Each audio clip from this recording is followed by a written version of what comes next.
बिस्मिल्लाहिर्रहमानिर्रहीम। अस्सलाम वालेकुम दोस्तों, मैं हूं शाहिद नईम और HTML की एक नई वीडियो के साथ हाजिर खिदमत हैं। दोस्तों, इस वीडियो में हम सीखेंगे कि फॉर्म्स के कुछ मुख्तलिफ इनपुट मेथड, पहले भी हम कुछ देख चुके हैं, कुछ बाकी आज हम देखेंगे। ड्रॉप डाउन मेन्यू बॉक्स कैसे बनता है, इसके अलावा हम देखेंगे कि डेट की इनपुट कैसे करते हैं और इस तरह उसके बहुत सारे मज़ीद एट्रीब्यूट्स को हम देखेंगे आज के इस वीडियो में। तो इससे पहले कि हम अपनी वीडियो का आगाज़ करें, तमाम वो दोस्त जो इस चैनल पर नए हैं उनसे गुजारिश है कि अगर अभी तक आपने हमारे चैनल को सब्सक्राइब नहीं किया तो चैनल को सब्सक्राइब कर लीजिए और उसके साथ नज़र आने वाले बेल के आइकन पर क्लिक करना मत भूलें। इससे ये होगा कि जब भी हम कोई नई वीडियो अपलोड करेंगे आपको उसका नोटिफिकेशन मिलेगा और आप उससे भरपूर फ़ायदा हासिल करेंगे। अब बगैर ताख़ीर के चलेंगे हम अपने असल मौजू की तरफ।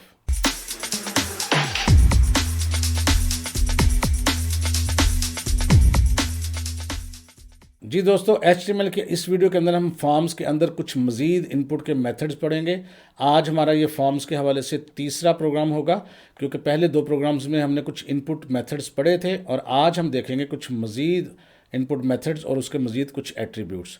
कौन कौन सी चीज़ें देखेंगे इसमें? सबसे पहले हम देखेंगे इनपुट टाइप डेट। ये क्या करता है? ये क्या करता है? Create input field date let the user enter a date. ये आपको एक पूरी डेट की बनी बनाई फील्ड दे देता है। अगर यूज़र उस पर क्लिक करके कोई भी किसी भी सन की डेट जो है वो सेलेक्ट कर सकता है। और इसके साथ साथ इसका जो सिंटैक्स है या तरीकाकार इस्तेमाल करना है कि इनपुट लिखकर उसके अंदर टाइप के अंदर सिर्फ डेट लिखना है। आईडी आपको पता है हम लिखते हैं और नेम लिखते हैं। अभी फिलहाल इसमें HTML में उसका कोई खास फायदा होता नहीं है, लेकिन जब हम CSS करेंगे तो फिर इसका काफ़ी ज़्यादा आपको फायदा होगा। अब इसको हम कोड करके देखते हैं कि ये कैसे आपकी फील्ड नज़र आती है। तो दोस्तों, ये वही फाइल खुली हुई है जो पिछले प्रोग्राम में हम यूज़ कर रहे थे और कुछ हमने उसमें इनपुट टाइप्स जो है वो यूज़ की थी। जल्दी से इसका एक दफ़ा हम प्रीव्यू देख लेते हैं ताकि आपको अंदाज़ा हो जाए ये फाइल कैसे नज़र आती है। यहाँ पर ऊपर कॉन्टैक्ट फॉर्म लिखा था, फिर 2-3 टेक्स्ट बॉक्स लिए थे हमने, फिर यहाँ पर रेडियो बटन्स लिए थे और उसके बाद हमने चेक बॉक्स लिए थे। अब मजीद कुछ चीज़ें इसमें एंटर करेंगे। तो दोस्तों, जहाँ पर हमने चेक बॉक्स लिए थे उसके नीचे हम एंटर करके एक दफ़ा BR लिखते हैं, यानी ब्लैंक रो चली जाएगी एक। उसके बाद यहाँ पर मैं आपको देता हूँ एक लेबल और फॉर इसके अंदर मैं लिख देता हूँ जे डेट, यानी मैं ज्वाइनिंग डेट लेना चाहता हूँ और इसके अंदर लिख देता हूँ योर ज्वाइनिंग डेट। और उसके बाद नीचे हम क्या करते हैं, इनपुट लिखते हैं और जहाँ टाइप था इसको काट कर इसकी जगह हम लिख देते हैं डेट। और उसके बाद हम क्या करते हैं, इसके अंदर इसका एक नाम और ID लिख देते हैं। ID आपको पता है, ID हम लिखेंगे जो ऊपर दी है यानी जे डेट। ID आपकी उसके साथ मिलती जुलती होनी चाहिए जो लेबल में लिखी है, और नेम आप चाहें तो वही दे सकते हैं, वो आपकी मर्जी है। तो ये जे डेट ही मैं इसका नाम दे देता हूँ। और पहले इसका देखते हैं प्रीव्यू कि क्या रिजल्ट आया है। सेव मैंने कर लिया है और इसको प्रीव्यू में चेक करते हैं। अब यहाँ देखें, आपके सामने एक योर ज्वाइनिंग डेट का लेबल आ गया और उसके सामने एक बॉक्स बन गया जहाँ पर आप अपने डेट देंगे और इसमें MM यानी मंथ पहले, DD उसके बाद और YY उसके बाद। यहाँ पर आगे एक छोटा सा आइकन बना, अगर आप इस पर क्लिक करेंगे तो पूरा का पूरा यहाँ पर खुल जाएगा आपके सामने एक मेन्यू और इसके अंदर देखिएगा आप यहाँ डेट्स ले सकते हैं। अगर आप यहाँ पर क्लिक करें तो यहाँ ऊपर आप मंथ्स ले सकते हैं, नीचे आप इसके ईयर्स भी ले सकते हैं। और यहाँ पर ये काबिल चीज़ जिक्र गौर चीज़ ये है कि अभी इसमें कोई डेट नहीं आ रही, बल्कि आपको क्लिक करके डेट सेलेक्ट करनी पड़ती है। मिसाल के तौर पे अगर आज की डेट हमें सेलेक्ट करनी है तो यहाँ क्लिक करेंगे तो वो खुद ब खुद 3 पहले मंथ आ गया, क्योंकि ये मार्च चल रहा है जब हम रिकॉर्डिंग कर रहे हैं, 29 आज डेट है और 2024, तो ये खुद ब खुद आ जाएगा। अगर आप चाहें कि यहाँ खुद ब खुद कोई डेट आए तो वो कैसे करेंगे? तो यहाँ पर देखें, डेट का हमने सिंपल इस्तेमाल किया था। अगर हम चाहते हैं कि कुछ इसमें मजीद एट्रीब्यूट्स ऐड करें तो कौन कौन से एट्रीब्यूट्स ऐड कर सकते हैं? इसमें देखिएगा, सबसे पहले नाम और हमने ये इसका ID तो लिखा है, इसमें एक एट्रीब्यूट इस्तेमाल कर सकते हैं वैल्यू, और उसके अंदर कोटेशन साइन के अंदर हम कोई भी एक डेट दे सकते हैं। लेकिन याद रखिएगा कि इसमें पहले ईयर आ रहा है, फिर मंथ आ रहा है और उसके शुरू में फिर बिल्कुल एक्सट्रीम आपकी राइट साइड पे आपका डेट आ रही है, और ये बिल्कुल उसके अपोजिट है जो हम नॉर्मली यहाँ पाकिस्तान में इस्तेमाल करते हैं। तो ये वैल्यू जो भी डेट लिखेंगे वो डेट उसके अंदर आ जाएगी, और मिन के अंदर जो डेट लिखेंगे यानी वो डेट होगी जिससे नीचे आप डेट सेलेक्ट नहीं कर सकेंगे, और मैक्स वो डेट होगी जिससे आगे आप डेट सेलेक्ट नहीं कर सकेंगे। तो इसको कैसे इस्तेमाल करना है कोड एडिटर में देखते हैं। तो यहाँ पर देखें जी, मैं यहाँ लिखता हूँ वैल्यू लिख के मैं डेट डाल देता हूँ। फर्ज करें मैं डाल देता हूँ आज की डेट। यहाँ देखें मैंने आज की डेट डाल दी है, ठीक है। और इसको मैं Ctrl+S से सेव भी कर लेता हूँ और साथ ही मैं इसको मिन और मैक्स को भी इस्तेमाल कर देता हूँ।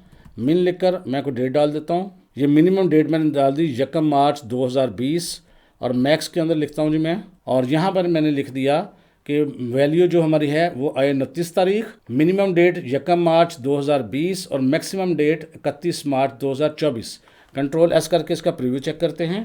अब देखें, अब आपको यहाँ प्रीव्यू के अंदर वो डेट खुद ब खुद नज़र आ रही है जो हमने वैल्यू के अंदर दी थी। अब अगर हम इस डेट पे क्लिक करते हैं और यहाँ ऊपर मंथ में क्लिक करते हैं तो यहाँ देखें 2020 से ऊपर कोई साल नहीं आ रहा, ये देखें आपके सामने। और इसी तरह अगर 2024 अगर 23 देखें तो सारे मंथ्स आ रहे हैं। 24 करेंगे तो सिर्फ देखेंगे आप, अभी आपके सामने ये 24 जब करेंगे तो उसके सामने मार्च तक ही सिर्फ आ रहे हैं मंथ, क्योंकि हमने 31 मार्च तक की डेट दी हुई है। और जब हम इस पर क्लिक करते हैं तो आपके सामने जो डेट आएगी वो यहाँ 31 मार्च से आगे बिल्कुल डिम होगी, आप सिलेक्ट ही नहीं कर सकते। तो यहाँ आप कोई भी डेट ले लें, यहाँ खुद ब खुद वो आ जाएगी। तो ये है आपका डेट एलिमेंट। अब इससे अगला एलिमेंट जो हम पढ़ेंगे वो है सिलेक्ट एलिमेंट। ये क्या करता है? It provides a drop down menu for options. ये मुख्तलिफ किस्म के आपके ऑप्शंस देते हैं और एक ड्रॉप डाउन मेन्यू की बॉक्स की शक्ल में देता है। ये ड्रॉप डाउन मेन्यू क्या होता है, यहाँ पर आप शक्ल में देखें, ये इस तरह एक एरो बना होता है, उस पर क्लिक करते हैं तो नीचे विंडो खुल जाती है, उसमें मुख्तलिफ किस्म के ऑप्शंस होते हैं और यूज़र के पास चॉइस होती है कि वो कौन सा ऑप्शन सेलेक्ट करे। लेकिन याद रखिएगा ये सिलेक्ट एलिमेंट अकेला इस्तेमाल नहीं होता, बल्कि इसके अंदर ऑप्शंस को डिफाइन करने के लिए एक ऑप्शन का एलिमेंट भी इस्तेमाल होता है। उसको भी साथ ही पढ़ लेते हैं। द ऑप्शन एलिमेंट ये क्या करता है? This element is used to define an item for a selected menu या सिलेक्ट मेन्यू। जो सिलेक्ट मेन्यू हम डिफाइन करते हैं उसकी आइटम्स को डिफाइन करने के लिए इस्तेमाल होता है। सिलेक्ट को एक दफ़ा इस्तेमाल करते हैं क्योंकि मेन्यू हमने एक दफ़ा इस्तेमाल करना है। ऑप्शन उसके अंदर 2 रख लें, 3 रख लें, 10 रख लें, जितना आपका दिल चाहता रख लें।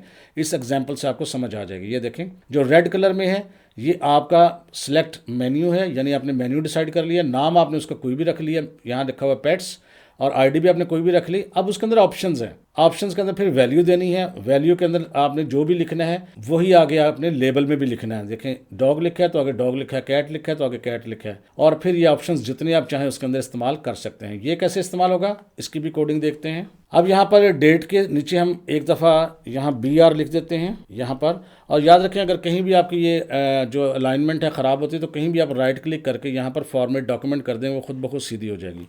तो इसलिए परेशान होने की ज़रूरत इसमें नहीं होती। तो यहाँ मैं लेबल लिखता हूँ और लेबल के अंदर हम लिख देते हैं सिटी, इसका आईडी रख देते हैं और यहाँ लिख देता हूँ मैं सिलेक्ट सिटी, ये मैंने लिख दिया। अब नीचे जाके हम सिलेक्ट का ऑप्शन इस्तेमाल करते हैं, ये देखें, और इसका नेम आप जो मर्जी रख दें, मैं सिटी रख देता हूँ और आईडी आपको वही रखनी है जो लेबल में दी है, वो भी सिटी है तो मैं इसको सिटी ही रख देता हूँ। और अब ये सिलेक्ट के अंदर हम मजीद ऑप्शन जो हैं यूज़ करेंगे। मैं इसको थोड़ा नीचे करता हूँ। अब जितने आपने ऑप्शन इस्तेमाल करने हैं आप इसको कर सकते हैं। देखिएगा ज़रा, ऑप्शन लिखा आपने और इसके अंदर वैल्यू देनी है आपने। वैल्यू मैं यहाँ दे रहा हूँ कराची, और आगे भी आपने यहाँ पर कराची ही लिखना है, ठीक है। बिल्कुल इसी तरह कंट्रोल एंटर करके मैं नई लाइन पे आया, फिर मैंने ऑप्शन लिखा, वैल्यू में देता हूँ लाहौर, और यहाँ पर आगे भी आपने लाहौर ही टाइप करना है। कंट्रोल एंटर करके 3-4 ऑप्शन में दे देता हूँ। यहाँ लिखता हूँ इस्लामाबाद, और यहाँ पर भी मैं इस्लामाबाद टाइप करूँगा। 2-3 ऑप्शन मैं और जल्दी से ऐड कर देता हूँ।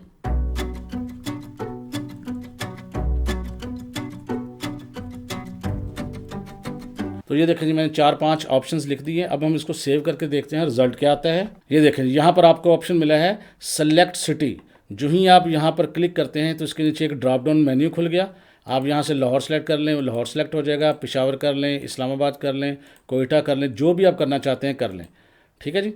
और बाय डिफ़ॉल्ट इसमें जो पहला ऑप्शन होता है वो ही आता है खुद ब खुद। लेकिन अगर आप ये चाहते हैं कि कोई और ऑप्शन आए तो उसके लिए आपको एक काम करना पड़ेगा। यहाँ कोडिंग के अंदर जिसको आप सेट करना चाहें, अब आपने ये करना है, वैल्यू के अंदर थोड़ा सा आगे लिख के अपने सिलेक्टेड लिख देना है। अब इसका मतलब ये है कि इस्लामाबाद बाय डिफ़ॉल्ट सिलेक्ट हुआ नज़र आएगा। चेक करते हैं। अब देखें जी, जब हमने यहाँ पेज ओपन किया है तो बाय डिफ़ॉल्ट यहाँ पर इस्लामाबाद पहले से लिखा हुआ है। तो आप यहाँ क्लिक करके अगरचे आप चेंज कर सकते हैं, लेकिन बाय डिफ़ॉल्ट आपका इस्लामाबाद लिखा हुआ नज़र आएगा। तो दोस्तों आज के लिए सिर्फ इतना ही। अब आपसे तवक्को ये है कि आप इन दोनों चीज़ों की प्रैक्टिस करेंगे जल्दी जल्दी, साथ साथ ही आप इसकी कोडिंग करें और इसमें डेट वाला ऑप्शन जो है वो ऐड करके देखें। इसमें मिनिमम और मैक्सिमम की जो लिमिट्स हैं वो लगा के देखें, डिफ़ॉल्ट वैल्यू ऐड करके देखें, और इसी तरह का ड्रॉप डाउन मेन्यू बॉक्स बनाएं, इस तरह का भी बनाएं और ख़ुद से भी कुछ बनाएं। तो मैं उम्मीद करता हूँ ये वीडियो आपको समझ आ गई होगी और अच्छी लगी होगी। अगर आप समझते हैं कि इसमें से कुछ आपने नया सीखा है तो इस वीडियो को लाइक ज़रूर कर दीजिए। तो इंशाल्लाह ताला मुलाकात होगी नेक्स्ट वीडियो में कुछ नई चीज़ों के साथ। तब तक के लिए इजाज़त दीजिए। अल्लाह हाफ़िज़।